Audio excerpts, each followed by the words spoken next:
Did you happen to hear if we got the presentation posted yet? Yeah. It is posted. Okay, good. Okay, why don't we go ahead and get started here this morning? Again, I want to thank everyone for joining us, all the committee members, plus our guests. And particularly appreciate adjusting your schedules. I know last time we were going to have the meeting on the 12th.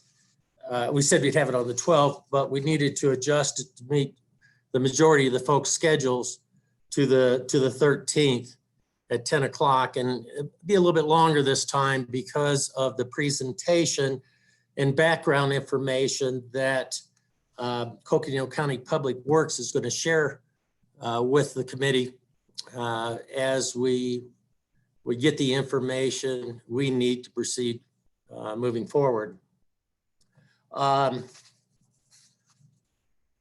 reminder, members of the public that are joining us here, you can submit your questions in the chat function for this meeting. We'll, after the meeting, we will be reviewing those and of course posting those in the minutes of the meeting. In addition, I submitted or sent a note to Debbie Ridge and Joy Whitfield, letting them know kind of firsthand that what we were working on in trying to get input, questions from the community, that we were setting up a email account for people to submit their questions, and then as the committee, we would review those and be able to respond to those by posting out on the county website.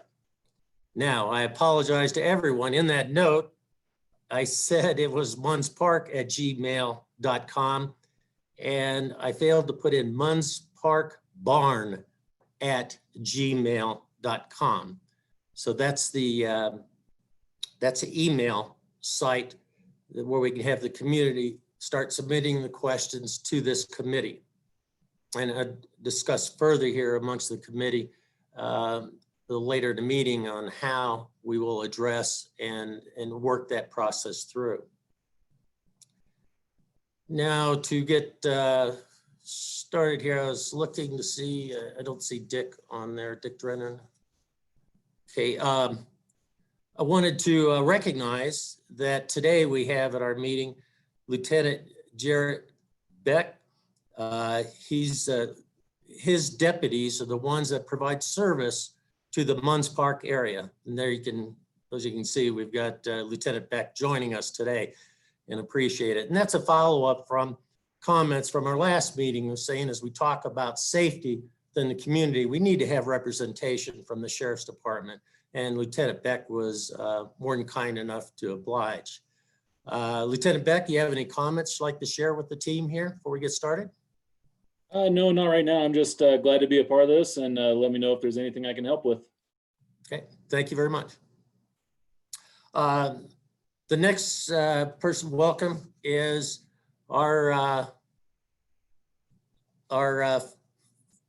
Pinewood Fire Chief, Josh Took, who's joined us here today as well. And again, relative to safety issues, concerns, and subject matter expert for the committee. Josh, any comments for the group today? No, not yet. I just thank you for having me. Okay. I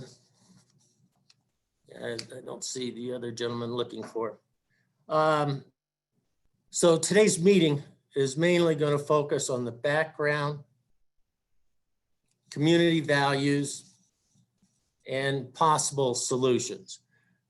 But again, the main part of this meeting is to get more background information so that we can use that data as we go forward.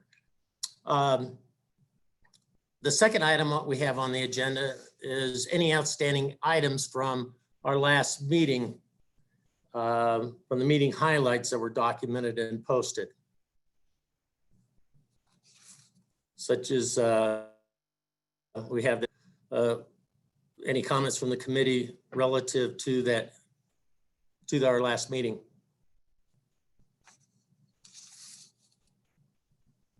Look good as they are. Thank you. One item I wanted to bring up, and it was mentioned at our last meeting, was that we should probably agree on a quorum for the committee whenever we have to make any specific decisions. If we're sharing information and stuff during our meeting, example like we're doing today with the presentation, we'll have it posted out there along with the meeting notes. So those that unfortunately couldn't make the meeting, they can catch up with us and or talk to the other community members to get informed. So let me throw this out to the committee. Thoughts on a quorum? The number, there's 13 of us in the quorum, or excuse me, 13 of us on the committee. What would be a suggestion for a quorum?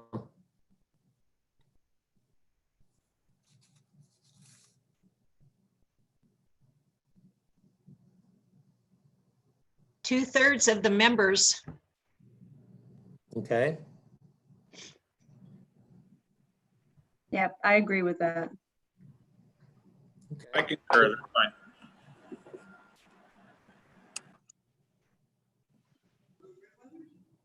Okay, then we will go with that, which rounding it off, it looks like about 8 members, at least having 8 members or 2/3 of the quorum. 2/3 of the committee making up the quorum. Tom, I have a quick question for you. Yes. This is Kat. I just want to kind of make sure that I didn't miss anything with I know that there was a bunch of questions that came in that Joy and Debbie sent through. I know that we're setting up an email so that people can, submit them and get answers as well, or it'll get posted. Are those particular questions that she sent in, who is gonna take those and answer and post those? That was my comment earlier, is that I think as a committee, we need to define how we want to handle those. Okay, I think we should have some committee members taking a lead role on responding not only to Debbie and Joy's questions, but as other questions start coming in with the community. Yep. So Okay. that we can go to it, and that's my thought with it right now. Okay, that's perfect. I just want to make sure that I thought that's kind of what I heard. I just want to make sure that I understood it completely. Well, I appreciate the clarification on that. All right, thank you. And at the end, we'll be looking for volunteers that would like to get involved with that particular aspect of it. Okay, cool. Thanks. Thank you. Okay, as I said, that today's background, our agenda focuses on the background and information from Public Works and the services for Munds Park.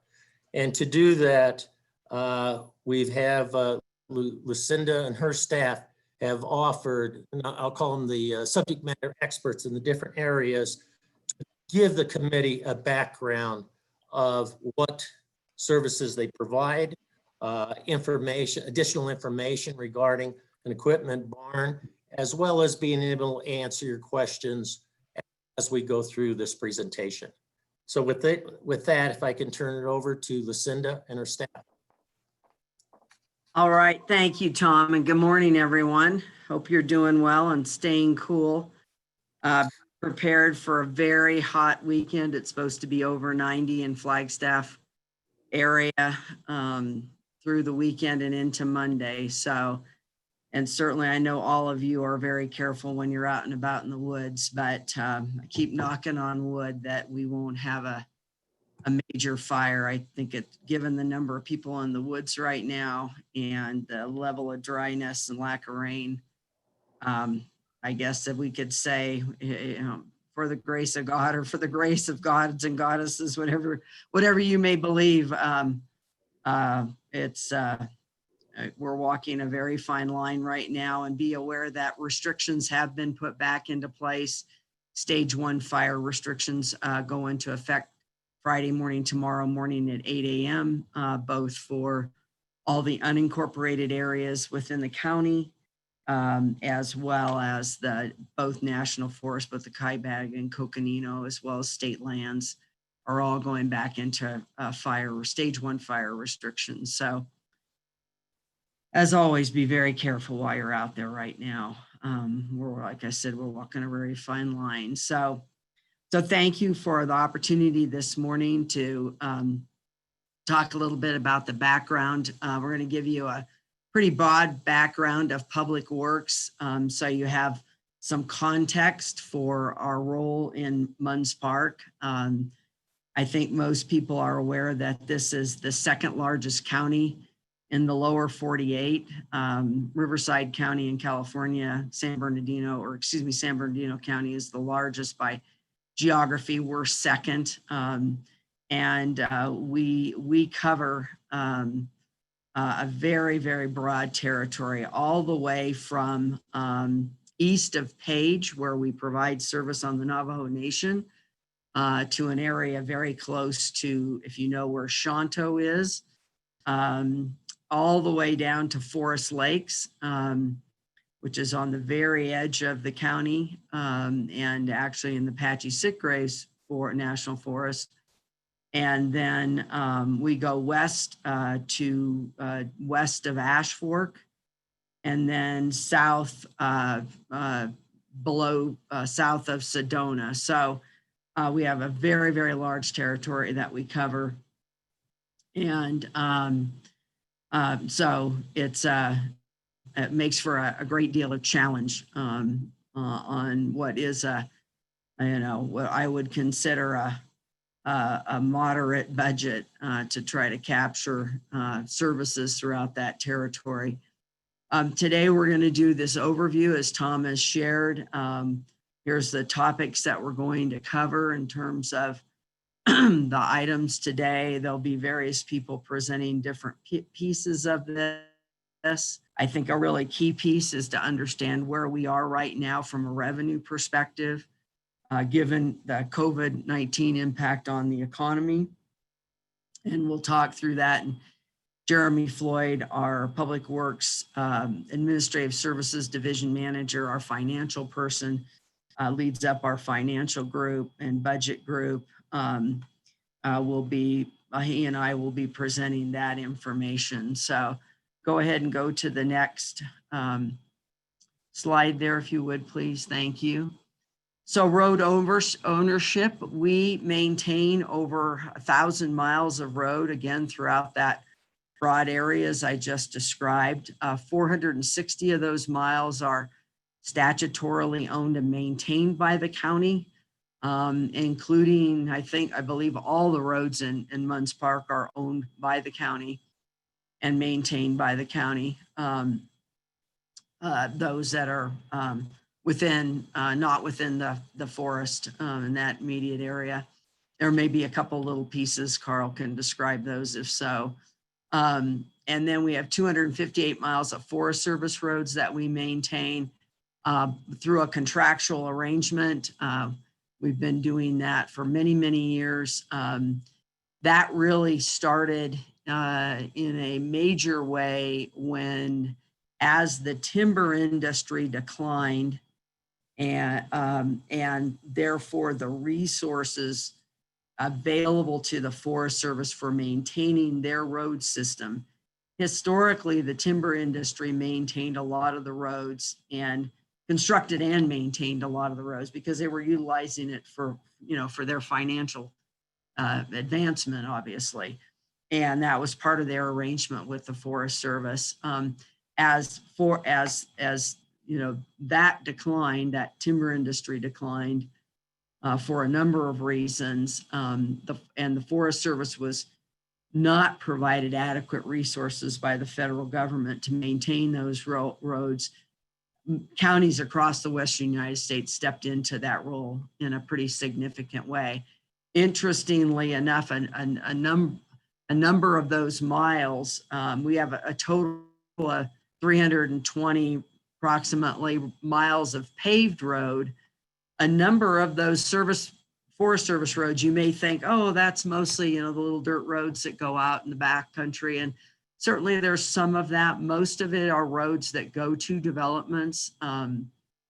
But a great deal of those roads are actually paved roads, and a number of them are what we call forest highways. So, for example, Lake Mary Road. Lake Mary Road, we maintain Lake Mary Road from the city limits of Flagstaff all the way down to Highway 87. And we do that through an easement that has been secured from the Forest Service to maintain that road. Townsend Winona is another forest road in effect that we maintain. Loop Road is a forest road. So those are all major corridors and require a significant amount of investment in roads that we maintain that are major paved roads. We also maintain 286 miles of BIA roads through a contract with the Bureau of Indian Affairs. And the Navajo Department of Transportation is a partner in that process. All of those roads are school bus routes, and they are all dirt roads. And we have limited services that we do provide, but we do cover a lot of road up in that area as well. Here's the breakdown of asphalt versus dirt miles that we maintain. So you can see it's a majority of dirt, but many of those asphalt roads are major roads, as I described earlier. Some of the other services that we provide snow removal, as you're well aware, and ice control by utilization of cinders on roadways. We do grading and resurfacing of gravel roads. That's probably a very significant component of our maintenance service, and one that we do very little of or virtually none in the Munds Park area. But that's a major component of our maintenance operations. And we do pavement maintenance, of course, pothole repair, crack sealing, and maintenance. Culvert drainage ditch maintenance is a key piece, replacing culverts when they're damaged or plugged. And then we have our own mining operations. We have our own mining operation here at our main facility, Sheep Hill, on the east side of Flagstaff. We own a portion of a cinder hill called Sheep Hill. It's adjacent to Landscape Connections. If you've ever been into Landscape Connections, they own the other part of that Sheep Hill. And we take those cinders and then combine it with clay and other materials to create road base. And we use that material to resurface our gravel dirt roads that we maintain. Those 611 miles, a component of those is maintained through that pit. We also operate through a permit process, a special use permit with the Forest Service, a number of other pits. We have a pit now in the Blue Ridge area. We are in the process of developing a pit off of Stoneman Lake Road. We operate a pit out by Parks called Moonset Pit. We operate a pit out north of Williams called Fuse Pit. And we operate a pit west of Williams called Fitzgerald. And I don't think I missed any. I think that's most of the pits that we maintain right now. And that involves, in some cases, they are hard rock, and we bring in a contractor who does the blasting and crushing of that material. And in some cases, we're able to just excavate and then screen that material for use on the roads. So that's a big part of our operation here. We have a group of people who are dedicated to that effort, and they both do the production of the material as well as the transport of the material to support those operations. Very critical to our work, and a very critical partnership with the Forest Service.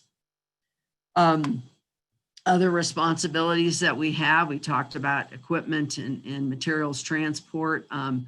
We also, as an organization, a component of our organization also maintains all of the equipment that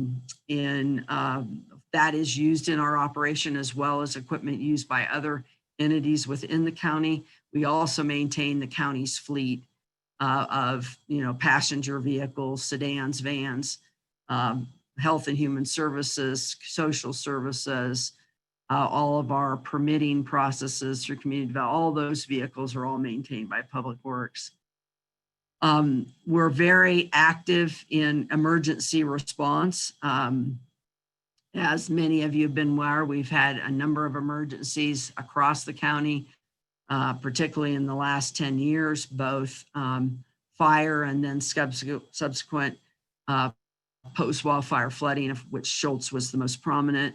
And we provide a great deal, not only emergency response and what you might think of clearing road from debris through road maintenance, but also our engineering division develops a lot of the scientific analysis so that we can understand where it will flood post-wildfire and or in other cases. We also are involved in that waste removal after disasters. We do out in the county unincorporated areas, we provide solid waste support for those efforts post-disaster as well. For example, the Tinder fire out in Blue Ridge, we did a major effort out there, cleanup operations, and provided all the solid waste. Another function at road maintenance is sign and striping operations. So we have to keep up with the regulations relative to those requirements for signing and striping, as well as obviously they age and deteriorate and fall down, and people hit them quite frequently. And so we have a small team that's dedicated to that effort. We also maintain, hundreds of I'd say thousands of feet of guardrail, hundreds of cattle guards that are out there. And then we're responsible. This is a fence out state. So we do a lot of fence maintenance in a number of areas, both on Forest Service land where they have grazing permits are issued near our roads or adjacent to our road, the roads that we maintain, as well as other roads as well. We're required to fence out if there are grazing operations. We do shoulder and edge maintenance and mowing. Shouldering is a process where if you have a paved road, you try to keep the material to adjacent to that pavement so that it isn't being worn down by traffic. Mowing is a critical operation here with our fire hazards. And then post-winter, we do a lot of road sweeping on particularly our major roads where we have multimodal activity. That's a major effort out on Lake Mary. On average on Lake Mary Road, we get over 100 bicycles per day. That averages out 100 over the entire year. So it's the road sweeping on some of our major roads that have that multimodal feature is a major effort. And I know we do a fair amount in sweeping, in Munds Park as well. Next slide there. So I wanted to talk a little bit about our partnerships over the years. We've been very involved in the Munds Park community. We attend, I don't think I've missed a community meeting in Munds Park now. And I certainly, since I became director, I don't think I've missed a single meeting. Always there to provide updates and answer questions.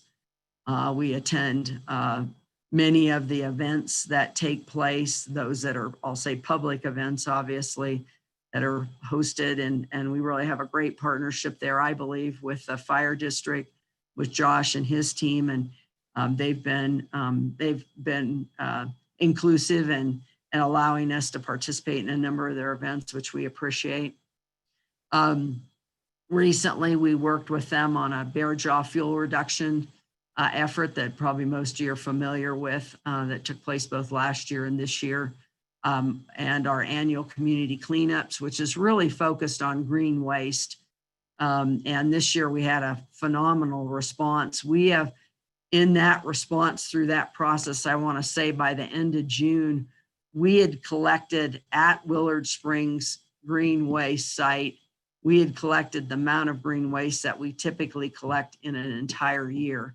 So I guess one of the silver linings maybe to the COVID is that people have been home and are taking more seriously cleaning up their properties. You and Munds Park have done a pretty good job with that over the years. I really commend you. And but across the county, we've seen a significant increase in those efforts. I'm sure the lack of a monsoon last year and a lack of a winter probably contributed to that as well. So we hope people keep those efforts up.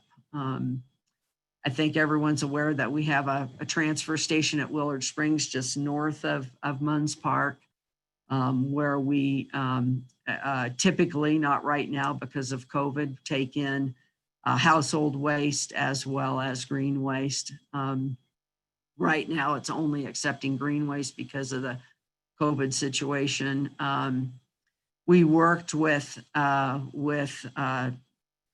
and others within the community, other leaders within the community, on the community signage that's now exists at the entry points to Munds Park, and we're able to help support that effort. Also, recently, Tom led an effort to install traffic speed signs, those radar signs that you've probably seen in the community. And we worked with, I think, on a really great project there where the HOA provided the financial support to install those signs, and we're providing the maintenance and managing those signs. So great partnership there. We are in the process of a whole flood remapping. Those that go to the community meetings know we've been talking about this for a number of years. We had received a grant back in 2012 from FEMA to remap the Munds Park area. And that will be, we're finally going to move to the public process for that. The maps have been through a whole process with FEMA. Can you go back a slide, please? Thank you. With FEMA, we're meeting with FEMA, I think next week, in fact, to begin to prepare for the public process to release those maps to the public for input. And there's a very strict process that takes place with that. And maybe in this process, we may want to take a few minutes at the next meeting to talk through that. Tom, that may be important for people to hear what that process is going to look like and everything. So in addition to that, we are conducting a post-wildfire flooding study. Munds Park is subject to significant flooding irrespective of wildfire. The level of flooding in Munds Park is significant. There's a tremendous amount of water that comes into that area from the surrounding watersheds that then flows down through Munds Wash into Oak Creek. But in addition to that, we are doing a post-wildfire study to look at if the area adjacent in those watersheds that feed into Munds Park, if they burn, what might we expect in terms of increases in flows, so that we understand that we're prepared to be able to mitigate that if that takes place. So that study is underway right now. We've actually been delayed due to the waiting on some data from the USGS, but I think we finally got the LIDAR data, which is this light emitting diode data, provides very, very detailed topography for very sophisticated post-wildfire analysis. And as I mentioned, we participate in a number of community events. So we've had a long-standing relationship with Munds Park, and I'm very proud of that, and we intend to continue that and look for more opportunities how we can work together to improve the community. So with that, I'm going to turn it over to Nick Hall. And before Nick jumps into this, I want to talk a little bit about those of you that were in Munds Park in 2014 know that on the ballot, there was a Proposition 403, which was an initiative to establish a sales tax to fund road maintenance in the county. And that passed by 65%. There was a lot of support across the county. It was supported by Munds Park, and I want to thank everyone who did support that. You've certainly, as Nick's going to walk through and talk about the projects that we've conducted there, and maintenance activities that are going on there. And we've been able to upgrade and improve our fleet of equipment. This has helped us in many ways going into that initiative because of the decline in the economy over the Great Recession, as well as major funding sweeps by the state. We were down to 40% vacancy rate in our road maintenance operation. So we've been able to staff up now and provide a much better level of service than we were during that period, particularly. So this is a really significant, we'll get into the numbers. You'll see how significant this funding source is, and it's controlled by the county. The decisions are made by the county Board of Supervisors in terms of our investments. So with that, I'll turn it over to Nick Hall, who's our Assistant County Engineer. Thank you. All right. Good morning, everyone. Thank you, Lucinda. I'm Nick Hall, Assistant County Engineer, and we'll start going through these slides. Have the next one, please. So as Lucinda mentioned, using the Prop 403, we were able to get in and start working on capital improvement projects for the area. And the first year we were actually in Munds Park. The two projects of that year in 2015, one was the Munswass Bridge Repair Project. Thank you. There's a few pictures of construction with the total cost coming out just under $500,000 at $460,000. That project, can I go back to the last slide, please? Thank you. The Munswass Bridge Repair Project included the replacement of the bridge deck, an existing railing, and the addition of a guardrail on the approach sides of the bridge. And that will take us to the next slide, please. The second capital improvement plan project that we were able to complete in Munds Park was the Pinewood Boulevard Reconstruction Project. We have the before and after pictures here as well. I know a lot of you can probably attest to the condition it was before the project and what shape it is in now, thankfully. This project included new cement base and the asphalt overlay of the roadway for just over 1 mile on Pinewood Boulevard from I-17 to the Munswass Bridge. In addition, concrete curbs were replaced in the commercial area. And in the same year, we also completed the Cokefield Road Pavement Project in Doney Park for $1.4 million. All right. And then the third project was the 2017 Pavement Preservation that we completed in Munds Park. It was just under 1.2 million for the neighborhood. There was 2¼ miles were overlaid, 2¼ miles were chip sealed and fog sealed, with 21 miles chip sealed. It is always amazing to see how many miles are in a community where typically I would expect that you'd see on the long straightaway roads having the most mileage, but the mileage does really add up in our communities. And thankfully we're able to get all this work done in Munds Park.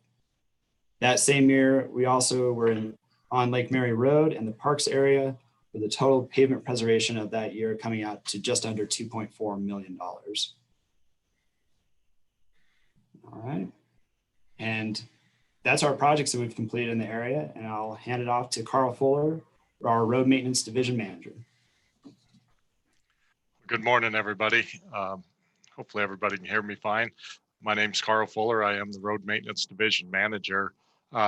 Lucinda covered a lot of, the road maintenance activities, but I'll go into a few little details. As she explained, that we're a very large county land-wise, and one of the things we do in our road maintenance division is we've got it divided up into 4 geographical areas, 4 divisions, and each one of those divisions are a little unique in what they have, but they're, you know, for the most part, they all maintain quite a few miles of roads. For example, this district is part of District 2, which each one of our districts is roughly about 12 persons as part of that crew.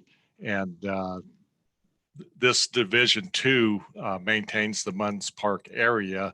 They do a good job, and the Munds Park area is about 10% of their road responsibility. So you can kind of see how far we get stretched thin. You know, some of the major things, as you see on the screen, is our winter snow plowing and removal. One of the things about snow removal, with having that many miles of road, you know, most areas receive approximately, each piece of equipment has anywhere from 20-25 miles of roadway. Some of our more dense areas, such as Munds Park, are much less. We run 3 pieces of equipment in Munds Park. We run 2 motor graders and a truck. And that comes out to about 8 miles per road for each piece of equipment. Now, some of that is 24-hour operation, that truck, to keep it open. So you can see there's a lot of variables in it, but we do have quite a bit of equipment per mile in that area. So we are real heavy on keeping the public safety and responsibility for the first responders to get there. Now, our graders do only run daytime plowing operations. So at nighttime, I know some of the residential areas can be built up, and it takes us a little while to clear that. If we can go to the next slide. Some of the other things we'll talk about is some of our summer activities as compared to winter. Here you can kind of see the truck doing a shoulder operation.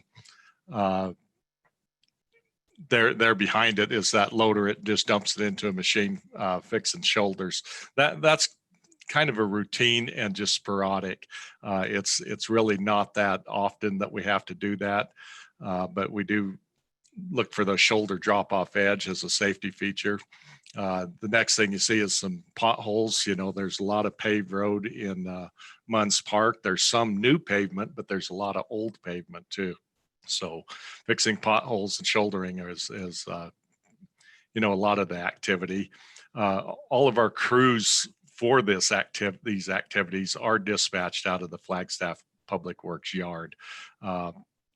You know, there was talk of part of this thing is the talk of the storage barn we'd like to get in that area. It is not for this type of work. The most you would see is maybe that loader that's behind that dump truck, rather than transport it back and forth every day. It might be parked there during a project, but the trucks would not. The primary reason for the storage barn is for our winter operations to park those graders. And as you see right into this screen now, we store two motor graders for snow removal currently at the ADOT Little Antelope yard. And we dispatch 1 10-wheel plow truck, mainly for cinder and also to keep the main roads open around the clock. It would not be stored at that site.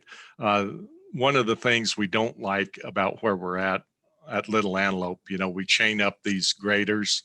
And yes, here you see the risk of the equipment on the highway. It's 15 miles an hour on a 75-mile-an-hour interstate. And if you've noticed, ADOT uses chemicals to treat the highway, which we don't. We only use cinder. So their roads become open and the traffic picks back up to 75 miles an hour pretty fast after a storm. They can basically melt that snow off to some extent. We have had it happen, not in this area, but we have had it happen on I-40 where a car has rear-ended one of our graders on the highway. So we try and avoid highway travel as much as we possible. It is, you know, dangerous. We do have lights and everything, but just, you know, the changes of the highway when we're practically barely moving in the road on the road with cars that are going high speed. Now that's showing 15 miles an hour for the grader. The graders can go a little faster than that. Their top speed's about 25, but with chains on them, we need to run them slow. So it's usually 15 miles an hour or less. The other issues of storage of equipment outside in the weather, you know, these graders are $400,000 machines.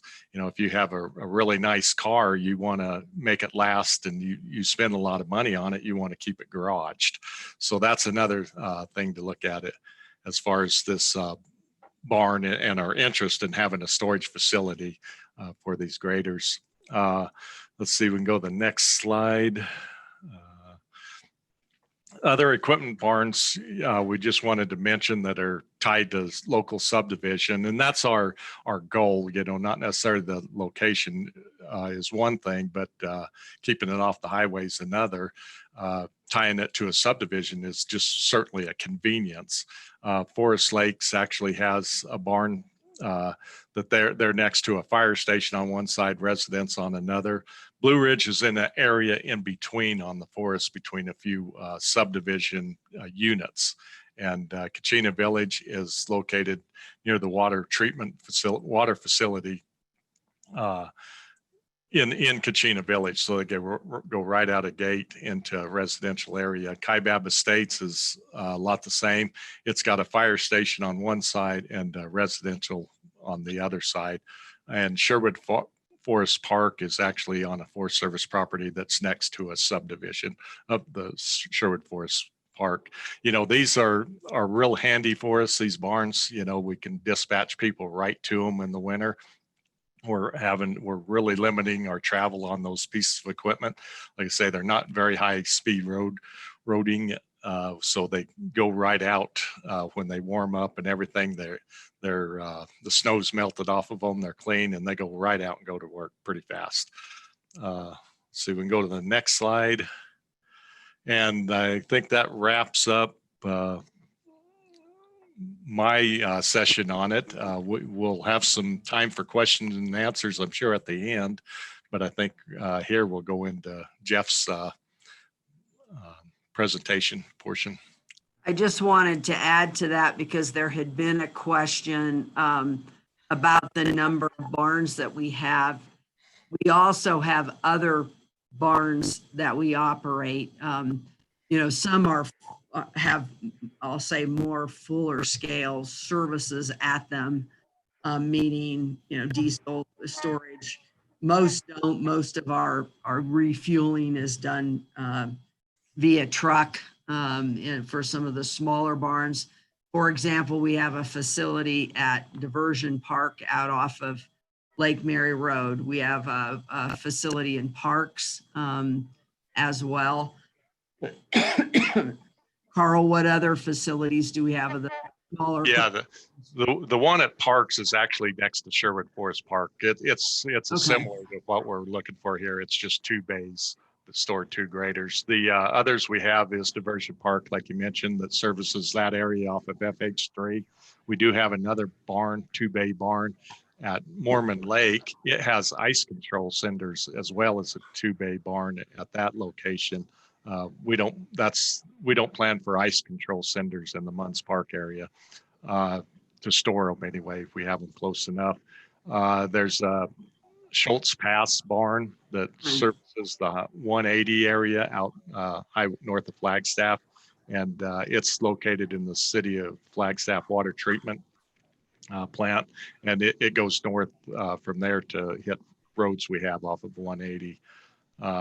And as Lucinda said, there are other things. Our Blue Ridge yard has a little bit more activity. You know, we do store some materials there sometimes, same with the Forest Lakes one, but the most of them are just greater storage. We have 2 main yards, the Sheep Hill facility where all of our equipment's parked, and we also do a mining operation out of it. And then we have our Williams yard that stores equipment there, and both those, the Sheep Hill and Williams yard, have full run equipment repair shops as well as storing materials and supplies at those 2 locations. So that's the kind of gives you an idea of the difference of what we're talking about. The equipment barn placement for what we're looking for in the Munds Park area is simply just greater storage.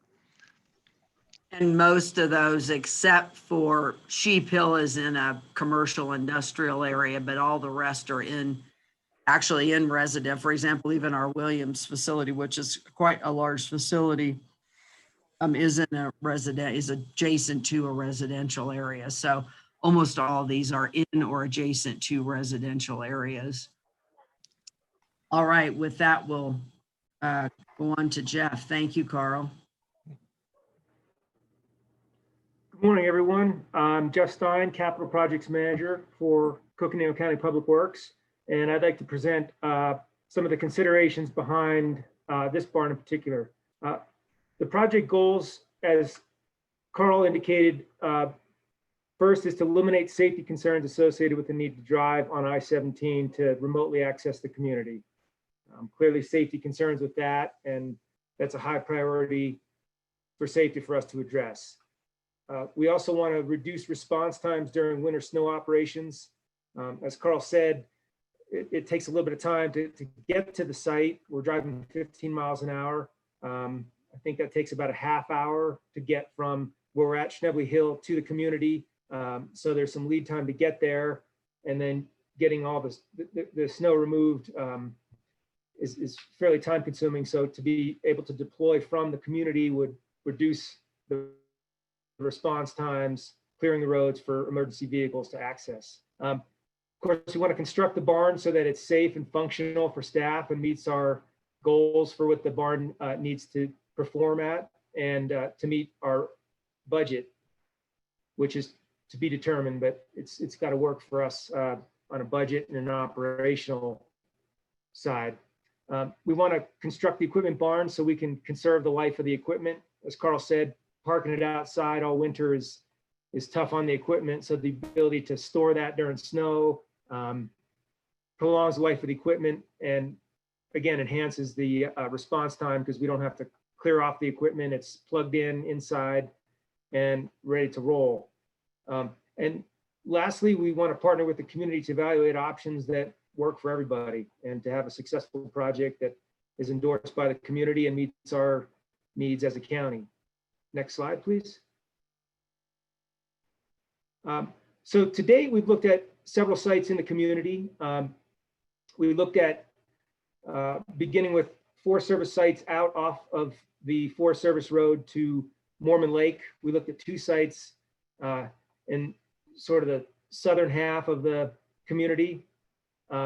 Meeting with the Forest Service, they indicated a desire to locate a site that was more contiguous to the neighborhood and not create an island out in the forests. They're trying to move away from that model. So that led us to consider other sites in the forest that were contiguous, and thus the location of those sites we see off hillside and some to the north of the community. We also looked at some private options closer to Route 17 on the east and west side, and have completed an evaluation of the cost of those. So to date, we've looked at the sites we see here. We've also looked more broadly at private land, and there's not a whole lot of commercial land in Munds Park that are candidate sites. So a lot of the evaluation didn't yield a site, but we've been thoroughly looking at other options commercially for commercial property. This is our conceptual site plan, and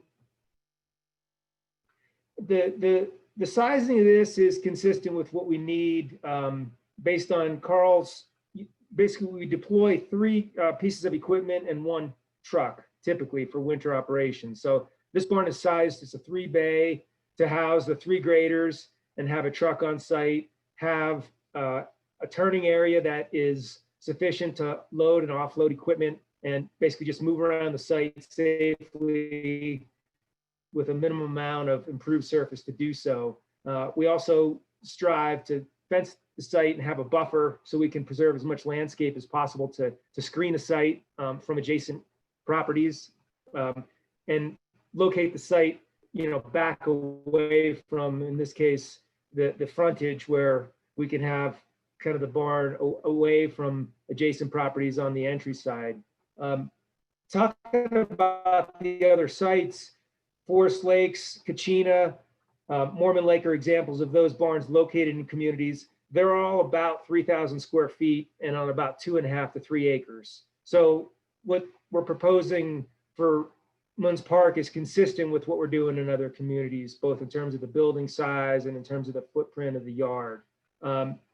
So moving forward, we're looking for opportunities for placement. So this to be evaluated with input from the committee. We've heard a lot of feedback on that and looking to advance that conversation.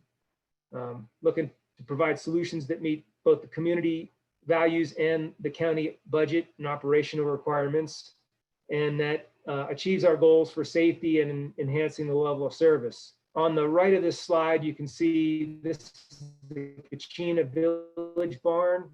This is essentially what we would be looking to construct, and then a shot of the interior, which you can see is basically a large equipment barn. There's not much to it. The ability to plug in graders to keep the blocks, engine blocks warm in the winter, keep them out of the weather. Just a very Spartan utilitarian building. Next slide, please.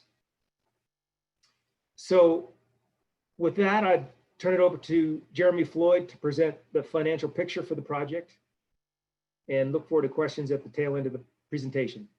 Thank you. Well, good morning. Jeremy Floyd, Division Manager for Public Works, Admin Services. Today, we're going to talk to you about the county financial planning process. Lucinda is going to take the first slide here. All right, thank you, Jeremy. I just wanted to provide some background. I think this is really important to understand in terms of how the county manages its finances. We are actually nationally recognized for instituting some very innovative financial management tools for government finance. And we did this back in 2007. Initially, I was part of a team, a financial team that put this together, leadership team that put this together. And it has served the county extremely well. One of the things that we do is that we analyze our revenues and we look at what revenues are recurring and to what level and what the expectation of those recurring revenues are. So for example, if you take sales taxes, of which in Arizona, comparatively, property taxes are very low, very little of our revenues come from property tax. And in terms of road maintenance, there are no property tax. We get no property tax revenue toward road maintenance or road projects. But for example, if you take either property tax or sales tax, if you look back historically, you can identify, on average, how much you would expect to be bringing in terms of revenue. And we do 10-year planning, which is really important. Very few organizations, the state, frankly, barely does 1-year planning. So we do 10-year planning, and within that 10-year and actually looking beyond, we've analyzed what our revenue expectations are. And we've divided up those revenues in terms of what we think is a reasonable expectation, conservative expectation of what will be reoccurring revenue. And we've aligned that with what we can afford for recurring expenditures. And recurring expenditure is basically all of our labor and basic operational support. And then we have any revenue above that's considered one-time revenue. And then we look at one-time expenditures. So for example, when we began to collect the road maintenance sales tax, we had a projection of what we thought we would bring in. In fact, the economy had been stronger starting back, in 12, 13 than what we had anticipated, because again, we were very conservative. And we were able to then invest those monies in one-time expenditures. So projects, equipment, that type of thing to support the operation and in fact, reduce our ongoing maintenance costs. You know, the one thing about roads is that the longer you wait to do a major project on that road, the more expensive it becomes. And there's actually, Nick is very skilled at this. He's analyzed all our roads, he and a team, and we've identified, you know, kind of when is the time that we need to come in and do a project of a moderate investment so that we don't have to end up spending maybe 2 to 4 times more to basically reconstruct that road at some point later. Now, we don't have enough money to do that on all our roads, unfortunately, but we've got a plan and we're trying to work through that to be able to improve those roads, which then reduces our day-to-day maintenance costs over time. And this is on paved roads. To some extent, it applies to dirt as road, but this is largely talking about paved roads. Paved roads are far more expensive to maintain. They're $30,000 to $40,000 a mile, whereas dirt roads are, you know, 7 to probably 10, maybe 12,000 per mile. So anyway, but the county does this not just at Public Works, but across the entire county. And we've also instituted what we call revenue smoothing, where when we have those excess revenues beyond that basic conservative identification or recurring, we also put a chunk of that money into what we call revenue smoothing, so that if we get to a downturn like today, we can continue to operate our basic services, which means we can pay people, because most of the services the county provides is based on people. You know, the justice system, law enforcement takes people. Road maintenance takes people on equipment. So we have ability to smooth that out so that every time there's a downturn, we don't lay a bunch of people off and then we turn around and rehire people. It's very expensive to do that. You'll lose all your talent. You'll lose all your expertise and experience. And so we try to do this revenue smoothing very successfully. We went through the Great Recession. Other than grant funded programs where the grants were cut by the state or feds, we didn't lay off a single person. Now, we also didn't hire anyone. So we had significant vacancies, but we didn't lay anyone off. So we were able, and you look at road maintenance, we were able to keep some of our highly skilled operators, which is really important in terms of service level. So we also maintain an emergency reserve at the county level, and we also do in Public Works. In fact, at Public Works, we have 2 different types of emergency reserves here, because if we have our complete road failure, which occasionally we do, then we have monies to deal with that. Or if we have a disaster or an emergency, and a non-road emergency, I'll say, like a fire or a flood or something of that nature. So, you know, we take a very conservative approach. So what Jeremy's going to present, as you can see, we have a very conservative board financially, and we take a very conservative approach and are right now, particularly because of COVID. So with that, I'll turn it over to Jeremy. Thank you. Thank you, Lucinda. So this first slide here is showing you the revenue sources that go into what we call the transportation fund. Those revenue sources for FY21, we have budgeted the highway user revenue fund, that's your HERF gas tax dollars, at $8.4 million.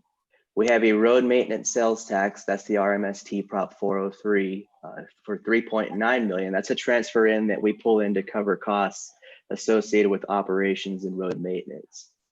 We have the vehicle license tax, that's your VLT, that's the license tax you pay when you purchase a vehicle, at $1.9 million. And then we have other miscellaneous revenue sources like auction sales and things like that for $1.4 million, for a total transportation fund revenues of $15.6 million budgeted for FY21. Now, during COVID, we went back and we had to adjust what we were projecting for revenues for FY21. This slide shows you here for road maintenance sales tax, we projected a reduction in revenue of about 6%, or a loss of $354,000. Now the 5-year average for road maintenance sales tax revenues is about $9.5 million. For highway user revenue fund, we projected a reduction in revenue of 15%, or a loss of about 1.9 million. In addition to that, we've seen in past years when we had recessions that the state would come and sweep some funding for their general fund. And we're just budgeting just to be safe in case that happens again. In FY21, we're going to budget $1 million, which is in line with what we've seen in the past. For vehicle license tax, we are projecting a reduction in revenue of about 11%, or a loss of $172,000 for the year. I just want to make a comment about that. One thing on the RMST, so you'll see that the 5-year average was 9.5 million. If you go back to the other side, you'll see that a portion of that's transferred in for road maintenance operations and our maintenance operations, and a portion of that is spent on equipment and projects. So if you're wondering where is that difference is spent on equipment and projects. And in terms of the budget, those state sweeps, they basically retain the gas tax. They don't send it to us. They just keep it so they can operate DPS and ADOT and other state operations. They just keep the money and don't send it to the counties, in effect, is what happens. So they sweep those funds. So this slide showing we have a reduction in revenues, which is going to in turn mean that we're going to have to lower our capital projects. We are going to lower our chip sealing, lower investment in equipment and facilities. And we're just showing you the revenues versus the expenditures from 2015 all the way through what we're budgeting for 2022. And you can see there the gap that you're seeing. We did decrease capital investments, meaning our CIP projects, pavement preservation, and equipment. And then we increased that transfer that Lucinda just talked about to maintain our current levels of service in the transportation fund. Here's an example of the cost reductions that we implemented for FY21. We lowered our chip seal projects by 1.2 million. We lowered our equipment purchases by 930,000, and we lowered our small scale drainage projects that we had budgeted in RMST by 150,000. So a total initial cost reduction of 2.28 million. And you can see the, oh, sorry, go ahead. Down there, we were showing you we have increased the transfer to HERF by 878,000. And that small scale drainage that we talked about up top is actually just being reduced. It was a transfer into HERF, but now it's being reduced by 150,000. Now for our cost reductions in the transportation fund, we're eyeing a vacancy savings target where we're going to keep open positions of about $650,000. In addition to that, we've lowered our right-of-way acquisitions by 400,000. We used to have a line item for additional equipment if we saw increased revenue streams come in, but we took that out by 130,000. We have facility CIP reduction, that's capital improvement project reductions of 1.2 million. We've reduced our operations across the board. It was a shared sacrifice by the entire county. We reduced our operations by 1.6%. That's our recurring operations figures by $49,000. We reduced our travel, again, another shared sacrifice. The entire county did this by 25%. And that reduction is in FY21 and 22 for $56,990 for a total cost reductions of about 2.4 million, 2.5 million. So the major investments that we have for fiscal year 2021, we have our salaries and our EREs, our employee related expenses, that's the benefits, of 10.4 million. We have our major road projects for 2.7 million. That's our pavement preservation. And we currently have budgeted Belmont roundabout work to finish there. We have equipment purchases for roughly $1 million. We plan on purchasing 2 10-wheel trucks, a sign shop pickup truck, and some miscellaneous tools and some signage that we might need. We also budgeted facilities projects at 1.2 million. Now that's going to complete the cinder barns and the B3 roofing project. That's the building we have at Sheep Hill. So with that, just to go back, I think with the reduction in the facilities budget, one of the projects that has now been put on hold, and I would say is going to be on hold for very likely at least 3 to 5 years, is the equipment barn in Munds Park. Go back a slide, please. Mark, go back, thanks. And no, just go back to where you were, the last slide of this group. Yeah, there you go. Right now we had made an investment in establishing a cinder barn here at Sheep Hill and one at Williams. Very important project. One of the issues that we're having is that for air quality reasons, it used to be that our dump trucks exhausted through the cinders, and they would keep that exhaust from the truck engine would keep the cinders warm and dry, or drier than you would typically see.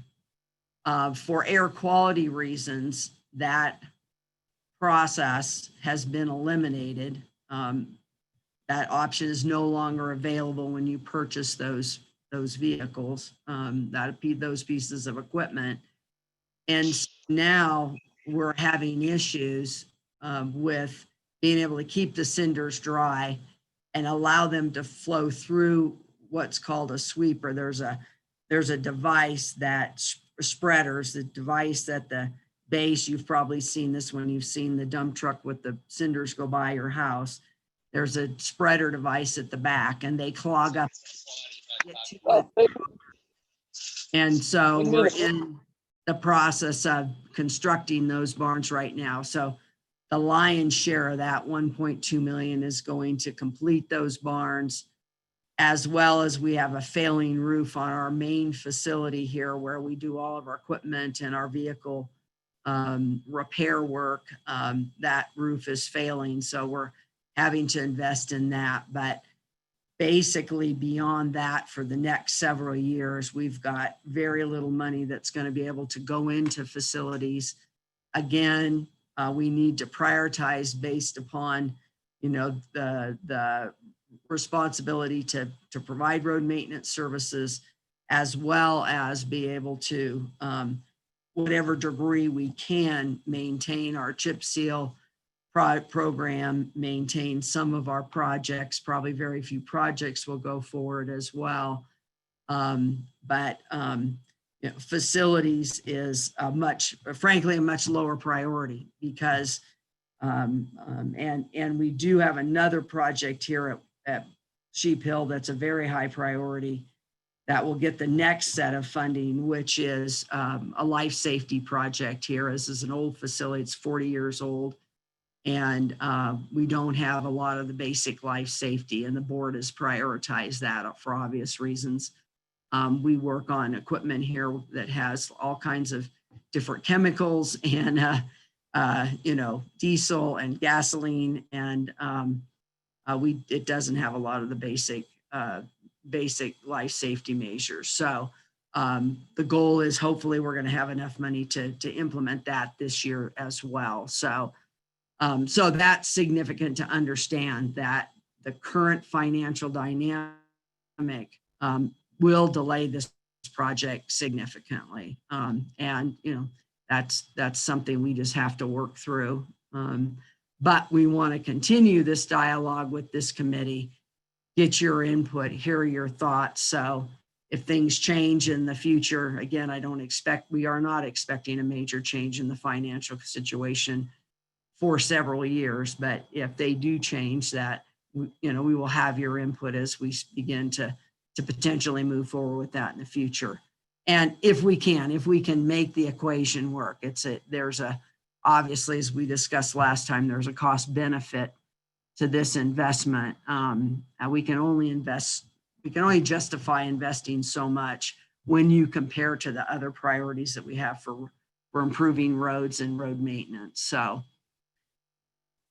where do we go from here? Our priority is to maintain the current level of services across the county and Munds Park by maintaining our workforce and maintaining the existing equipment that we have, given what's happening with the revenue. So expenditures for that road maintenance will be the priority, and we will reduce our one-time expenditures for road projects, equipment, and facility investments. We'll continue to plan for the future, and look to the future. And again, we want to, continue to have this dialogue and get your input. But certainly I think in terms of what people can anticipate, this is now on hold for a significant period of time. So, and we're here as the support to the whole process that you're going through. And I think as questions have come up both from the community and will come up from the committee, what I would suggest is we kind of then look at those set of questions or topics that people want covered, and then we plan out the next set of meetings to be able to answer those questions and cover those topics. So comments, questions? Thank you, everyone. Appreciate your attention to that. I think it's really important that you have a base understanding of where we are and what our processes are. Thank you, Lucinda, and to all your staff. Let's open it up to the committee members for questions. Well, we have Lucinda and staff with us. I have one question that's regarding the actual equipment. Since we're kind of on that topic, I was just wondering if, since, say we find a place, in Munds that, to house this barn in the next 3 to 5 years. I'm just curious, does it also mean that the equipment that's going to be housed there, the graders, that would be like an additional graders that would have to be purchased as well to be put in there? Or would you be taking it from other locations? They would be taken from, so the graders would be there in the winter.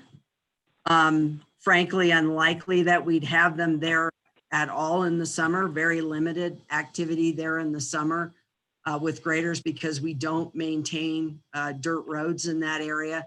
They will be relocated to other areas where we do maintain dirt roads during, I'll say spring, summer, fall, non-winter time. But no, we have that equipment now, and we dedicate that equipment largely to Munds Park during the winter. Obviously, if for some reason we get a really heavy snowfall somewhere else in the county and we have to transport that equipment somewhere else, we may do that. Carl, I can't think of the very many times that's happened. Frankly, Munds Park gets a lot of snow. You all know that. It's a heavily impacted area being on the rim. So we typically keep that equipment there. We'll take equipment from other areas to service, if another area gets hit really hard with snow. But Okay. that's unusual during the winter. Okay. I just didn't know if we would have to purchase more equipment if we had a new barn. So, okay, thank you. And I think one other topic that we would propose to bring to the committee is to really look at the details of what would be the storage, the actual equipment storage dynamic at this facility. Because I think, frankly, there's been a perception that it's far more significant than it is. And so we've, I think we can, if there's an interest in that information, which I think is vital to this discussion, to understand, as you heard Carl talk about, it's 2 to 3 pieces of equipment during the winter, largely that we walk through what we know we would expect for usage, and that we dedicate some time to that at a future meeting if the committee is interested in that. And I think you would want to be, because that's obviously going to be, you're concerned about the impact to the neighborhood, and that information will be critical to that. So, yes.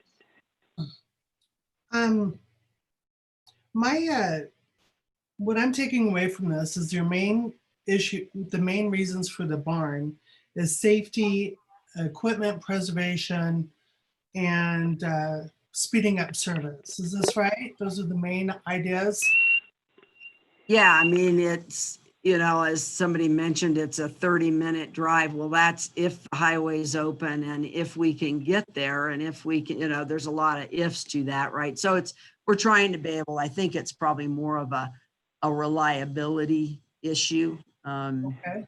Not, you know, I don't, speeding up service, yeah, we probably could respond a little more quickly, but we're not, the risk level to the reliability of the service would be improved significantly because we're not dependent on the condition, entirely dependent. We still all have some because we're still going to dispatch the actual operators from, you know, from Flagstaff area. So the greater operators they do a 4 a.m. to 4 p.m. shift. They do a 12-hour shift daily. And so they'll be driving down there between, you know, 3 and 3:30 in the morning, Okay. or, you know, 3:30 to 4 o'clock in the morning. Somewhere between 3:30 and 4:30, they'll be dispatching to that location. Typically, you know, so, you know, they have to get there, they'll still have to get there. So 17 will still play a factor, but So the equipment's coming from Flagstaff. no, the equipment right now is coming from the ADOT yard south of Munds Park. Schnebly Hill, is that what I heard? Is that Yes. the area? Is your equipment covered there? Or is it out in the open? It's out in the open. So how come the barn can't be built where the equipment currently exists? Other than the safety, if you remove that, couldn't the barn be where the equipment is already?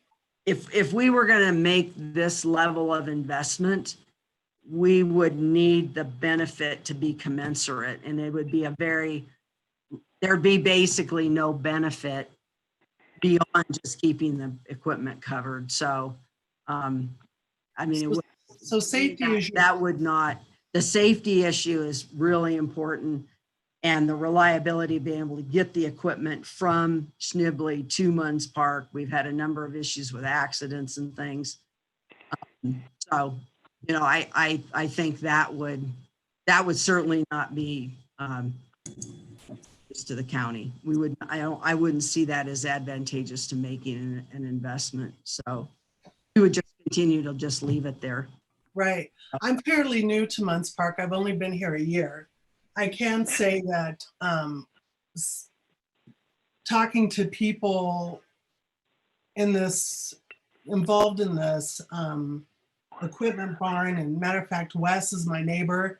And I remember one of the very first questions I asked him when we got here was, you know, how do the roads get cleared? I mean, are we going to get blocked in? Is this going to be an issue? And Wes's response was a resounding, the county does an excellent job. And that's what I hear from everybody. The county does an excellent job. So as far as I know, Munds Park thinks your service is great and that you don't need to do that much better. So my question is if it's not really a matter of service to Munds Park and they like what's happening and they don't want the barn like at all, it sounds like, and there's a money issue, why would we entertain this really at all? Except for safety, which I understand. I don't want to discount that, but all the other factors seem to be well taken care of. And that's part of the discussion we're having and getting this input. And frankly, I'm you know, if people are satisfied with the service and they see an impact from doing this that's greater than the value they perceive they may get, then we won't go down this path. Well, frankly, I got lots of places I need to spend money. Well, that's what I was thinking. I got a lot of roads that are in severe condition. All right. You know, you can ask Nick if you want to show, we can show you. We've got a lot of roads that need a lot of attention. And so we'd be happy to spend the money somewhere else. And frankly, we have facility needs at our other facilities. Right. You know, we just, I mean, I want you to hear though, that I think in this process, from our perspective, we do take service to Munds Park very seriously. And snow service in particular, because you do get a lot of snow down there. And so, you know, we're sensitive to that. And, you know, everybody, it isn't a one size fits all. We have to look at weather dynamics are different across this county. And we have more drainage issues in some area because of heavier rainfall, you know, things like that. And we have to account for that, right? That's part of our business. Right. Sandy, I think you're raising some really good points, and that, you know, and that is playing into this decision as well, to say, hey, you know, if people are happy with the service and given that in the financial situation, then this doesn't need to be on the front burner right now. We can put it off and see what happens. You know, if down the road there's more development in Munds Park and there's more desire, whatever, maybe that dynamic will change. We'll see. Right. This is Everett. Lucinda, the main concern is that I don't want to say a can of worms has been opened, but now based on your presentation, it shows 6 sites that affects the residents of Munds Park. And as long as that is opened for discussion, anybody living or near one of those sites, like Hillside, like Janice Place, then that affects them dramatically. So whatever the decision is to go forward or not, I think it's critical that you, the county, look at those sites that are adjacent to residents and remove them, so that realtors and people looking to sell their homes aren't faced with the issue of disclosing that the county may or may not be building a barn at the end of their street. So what I'm asking you to do is move forward. Okay, you know, a barn is a good idea. It's pros and cons, but take away from the equation any sites that are adjacent to homeowners, to residents, because people are extremely upset with what they're looking at right now and what they face. So Everett, what I would suggest, one, I think it's just that people really understand what the impact is, that we do present the information about how many trips would be created and what level equipment's going to be there, particularly during the summer. And so I think, one, hear us out on that, and we will present that information. Two, most of those sites, in fact, I think all of them except for the Hillside site had been, were not going forward as options between discussion with the Forest Service and concerns that they had, and then cost considerations, extension, things like that. So I think, you know, we showed you what we looked at, but we could also go into more information if you're interested about those sites and why they were removed. Well, yeah, but what you haven't done, Lucinda, is that's good to hear. And I understand that Hillside now has obviously been canceled, but there's no official documentation that if you look at the Coconino County right now, Hillside is simply put on hold. It is not removed. So what you need to do, what you just said, was that, hey, we looked at these other 5 sites, because there were 6 sites proposed. We looked at those other 5 sites, and we're not considering them anymore. Great, okay, Hillside, great. But come out with an official document, remove that from on hold, and then let's move forward. But right now, we're up in the air. We truly don't have confidence in the county. Oh, fuck you.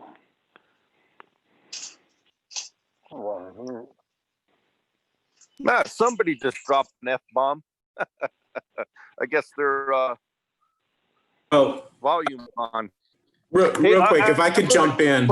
Well, I haven't heard any complaints about, I don't know, like I said, I'm new, but I've heard nothing but wonderful things about how the county works with us.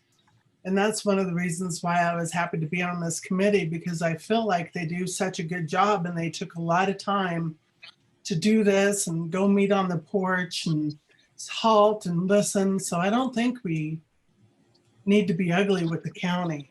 Yeah, and I guess my hope is that we can have an information, exchange. We hear from you what your concerns are. You hear from us what really is going to occur at this facility. It's an extremely limited operation. So, I mean, I think we need to hear each other out and go through a couple of meetings. I think it's maybe a couple of meetings max, frankly, on my view. And we share that, but you've heard that this is not moving forward, and we will put something out to that effect. At the same time, I also hear from people who are interested in seeing this, who do, they have not been critical of the service. To Sandy's point, I have not gotten specific criticisms, but there's also people that understand that, we want a service here in this community, particularly those that live there year round. And we want a service, and we want to support the county with providing that service. That service is important to us. And so, I think, in deference to that, let's have an exchange of information. But Everett, we're gonna end up there where, at some, probably not too distant future, but I think it's important to let everybody voice their perspectives and get some accurate information out about what this facility is and isn't. And then, like I said, it's gonna go on a back burner for some time. And frankly, if people continue to be satisfied with the service, it may never come back. I don't know. We'll see how that Lucinda, plays out. let me just clarify what I'm trying to say. I think the county has been great.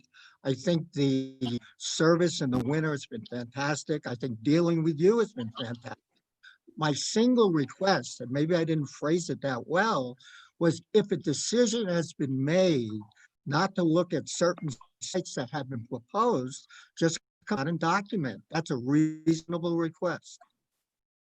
May I jump in? I'm not there yet, Everett. I want this process, and I know Supervisor Ryan put this committee together to be able to get input from people and hear people out. And, I think that, like I said, I don't think that's going to take very much time, a couple of meetings, handful of meetings. And I think then we'd be prepared to say, here's what we're doing to move forward. But I think that's premature. I think we need to allow people the opportunity to express what their concerns have been and what they want to, and think about it in terms of, if we bring this back on the burner 5 years from now, 10 years from now, what kind of criteria do you want to be considered in that process? And we're tracking that. We've heard some of those criteria brought up discussion last meeting, this meeting already. And we'll memorialize that and keep that for whoever is going to take that process forward potentially in the future. Okay, let me interject here. Go Let me ahead. interject here a minute if I may. Yeah, I agree with you, Alyssa. Well, as a committee, I think we can come up with responses to these various concerns and comments. And that I too would like to see that for the committee, directing it towards Public Works and then passing on to the other community. In the meantime, I know folks are they have their concerns out there, but it's for us to let them know that that's not in the plan right now. And we can eventually address it. Let me turn it over to Bud. He's been trying to get in here to. Thanks. A couple quick comments and then a question. So first of all, I think Sandy is spot on with her suggestions on this project. I think at the end of the day, we have to come up, is the juice worth the squeeze? I don't know. Quite frankly, my question is, can we get a detailed breakdown of the current barn with costs, with the budget numbers associated with it, so we can have a kind of a perspective of what this project cost is going to be? That's my ask. And then secondly, I also want to say, Lucinda and all of the speakers today, thank you so much. A lot of the information you provided was extremely helpful, and I really appreciate your time. And with that, I'll kind of throw it back to the committee. Thank you, Bud. Hey, this is Wes, and I've got a question for Jeff Stein. They're on the conceptual site plan here on today's presentation. It's showing that the truck barn is 3,000 square feet. Now, in other information you have provided before, it was going to be a 5,000 square foot building. So what size is this building going to be? Yeah, Wes, so we look to minimize the footprint of it. 3,000 about is the minimum we feel we need. As Carl said, we're looking at 3 graders and a 10-wheeler. So 3 bays gets about 3,000 square feet. So that's why that building is sized accordingly. Actually, there'll be no 10-wheeler. It's only 2 graders and a little work area for repair and change. It's kind of like if you looked at one of those metal barns, it's about a 2.5 bay building, but it still comes out close to the 3,000 square foot because we need the length for the graders. Okay. So the building size is actually going to be smaller, and then also the amount of equipment that's going to be stored at the facility is now less than what we were being told. Is there any kind of a environmental report that you guys have for storing diesel on site and fueling the equipment on site, you know, in case of spillage or anything like that? So I think the number one thing to understand is that we were very, very, very early in the process. So for example, Bud brought up the project cost. That was a back of the envelope rough cost that we generated. We were very, very early in this process. I mean, if you've ever worked with the Forest Service to try to secure a permit for a facility, irrespective of what that facility is, it takes years. That's just the nature of the game. And so we were very, very early in this process. So, but I will say, so a lot of the things you may be thinking, like the plan that Jeff just enunciated, that has been the plan. And there's a site plan, but there is no plan for the building there. I mean, we haven't done any engineering. We've done no architectural. We've done nothing along that lines except have this conversation with the Forest Service about a potential site. And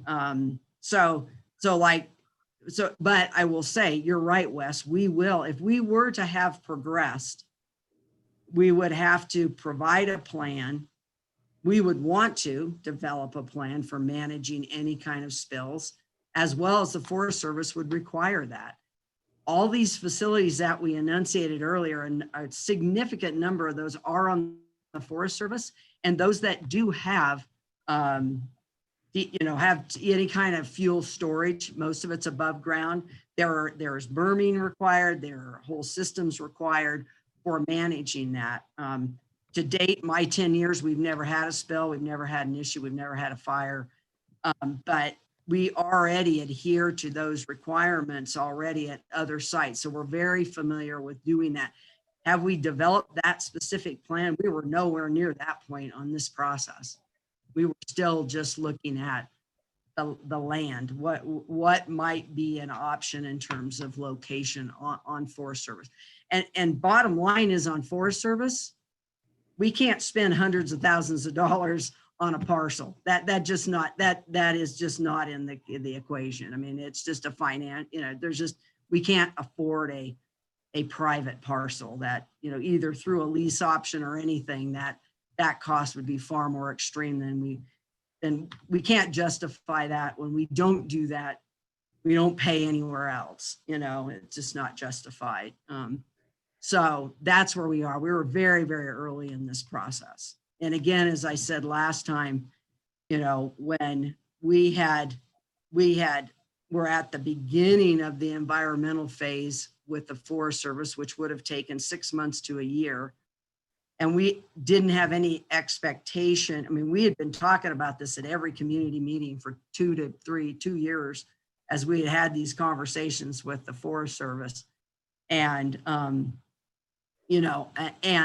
and they made a decision to put that notice out, and we should have been aware of that. That was our fault, as I took responsibility for that last time. I continue to take responsibility. That was our bad, that we didn't come, typically we would be the ones doing the proactive communication when we were getting to that point. And you know, they chose, you know, that happened and we didn't manage that well. And I apologize for that last time. So.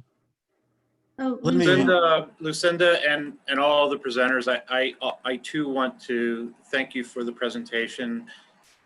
It was very good. You've made your case that it would be helpful to have the equipment stored indoors for equipment preservation and also to increase public safety and response time.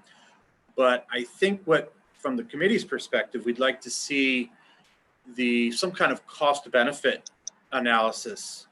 And we realize that this location, Hillside, probably rose to the top because the cost of the land is just basically an agreement with the Forest Service, and there's minimal utility cost, and then of course the cost to build the building and so forth. That's the cost, and that's at the cost of the adjacent residents in that area. So yes, there's a savings to the taxpayers, but the burden of that savings is shared on everyone who's going to be adjacent to that site, who has to have the burden of the barn 365 days a year for events that might only total 10 or 12 per season. I'm only guessing, to where we really have a major snowfall that requires this really quick response. So I would just like to see some kind of cost benefit analysis that takes that into consideration and takes into consideration the cost to the adjacent residents and folks that live on the route that's going to be used to and from the barn. Those types of things I don't think were considered, and I think that's what really stirred up the hornet's nest in the beginning of this, is that those folks really felt like they weren't involved. Of course, we're involved now, but as an ask to the Public Works Department, maybe some kind of cost benefit analysis that considers those types of things. Yeah, and I think, Walt, that's a good point. I know that's a challenge to look at. People say, well, it's going to reduce your property values. It may also, certainly having the service improves the property values. We hear that from realtors that the difference between living on a private road that private individuals are maintaining versus the county, we certainly see a difference there. It's hard to come up with what is that impact, right? I think what we can do though is go back and make sure that we share with you what is the traffic impact to that. And I think the other factor that was considered in Hillside beyond that was the preferred site by the Forest Service. And I think it was a preferred site because of the adjacency to the existing water department, water company operation. So there was already some level of that type of activity in that immediate area. So it wasn't completely out of the character of that location, is how I think both us and the Forest Service viewed that. That doesn't mean that makes it acceptable to people. Certainly when people moved in there, they knew the water company was there and they accepted that decision. Now that if our barn had been there, they probably would have accepted that, right? Or not accepted, decided to buy somewhere else. That's a personal decision. So, but I don't know how to put a value to that. And, but, I think I'm hearing what you're saying, that factor, the concern about impact to property value, that was brought up last time and this time. And I hear you. There may well be an impact. I don't know how to put a dollar amount on that, but I've certainly acknowledged there'd be an impact potentially. Okay, if I may interject here, we exceeded our time limit here, and I know we have additional questions for the committee. If I may, I think we ought to be drafting any additional questions, items we have, and then continue working with Public Works to come up with the information or answers to those questions. I've also received 10 questions over Zoom from folks that have been attendees that have been listening into it. And we'll need to review those and address those as well. Some of them are ones that have been discussed here today, but we need to pull all of these together and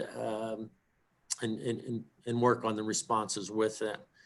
If everyone's amenable to that, because like I say, we're running over for the time that we asked for folks to spend with us. I have a quick question, or maybe an app for the county and for Lucinda, because it was mentioned. Is it possible to poll a community like Munds Park with some kind of informal questionnaire that could perhaps be sent out either by internet or mail that asks them if they are happy with the county's response time to things like snow removal or maybe other things?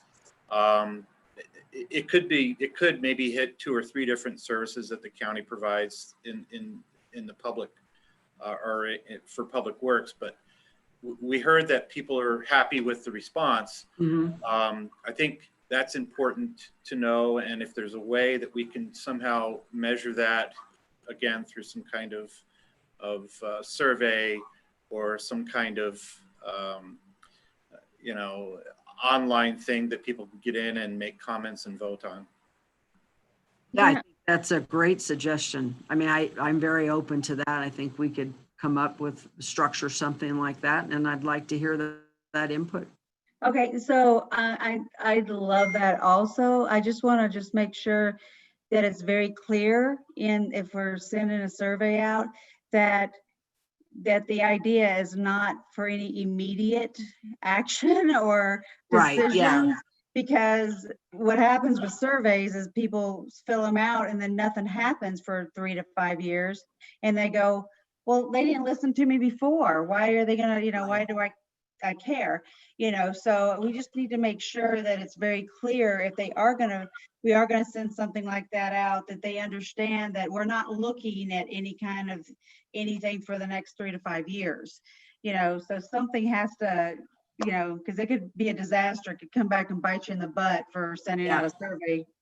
Good point, Kat. And I think that, again, I think we need to have at least a set of meetings to get the information out, again, get input from you, the committee. And I think at that point, that could be something that the county and the committee then develop what that communication looks like that goes with that survey. And, then ask for broader community input. I think that's great.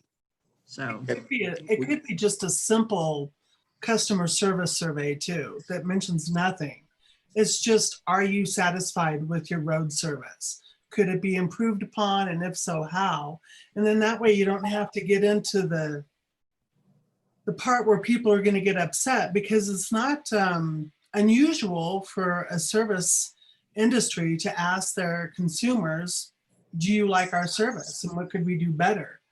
And then if you leave it really open-ended, you might get some surprising answers so they don't get blinded with the equipment barn. You might get other information. You know what I mean? I agree to some extent, Sandy, but I think because right now it's top of mind, it's going to influence any communication right now, right? So, I think we have to be realistic about, and I think if we can get through some of this process and then, say to the community, okay, we want to really understand your perspectives around some key points, then I think people won't feel like, well, if we say the service is good, we'll never get the barn. If we say the service is bad, then we're saying we want the barn. People are going to make assumptions, I think, and I think we'll want to manage that in a way. And I think the more information we can get out and hear input before we do that process, the better off it'll all be. So. let me suggest, it'll be we'll more- take that on as a committee to Yeah, work to do that. as well. Again, I'm just trying to keep some timeline. We're not going to get through our whole agenda. A couple things I do want to report on here is that this meeting has been recorded on YouTube, so folks can look at it. Or refer other people to look at it on YouTube for viewing. Also, there was comments about Josh Beck from Forestry, or not having a forestry representative with us today. Josh Beck did join us the first meeting. He could not make this meeting, but he's committed to make meetings and working with us in the future. So we do have forestry representation, and he will catch up, I'm sure, through the YouTube of this meeting to keep up with us as well. And in addition, Yeah, I'm sorry, Tom, but we are going to need to sign off here fairly soon, if we can. and that's the last item I have is that with the I'll send out a note to the committee on looking for volunteers to address the communications that we get from the community and being able to direct responses based on the information we have. So in wrapping up this meeting, again, Lucinda, I want to thank you and the Public Works. Thank you, Tom. To help inform us a bit more of the background on Public Works. So as we go forward as a committee to review possible solutions in the future, that at least we've got a base to work from. So with that, Right. if I may, we'll go ahead and close this off, and we'll follow up with folks afterwards through email or whatever. But I want to thank everyone for joining us today. Thank you. Thank Thank you. you, Tom. Thank you. Bye-bye. Bye. Bye now.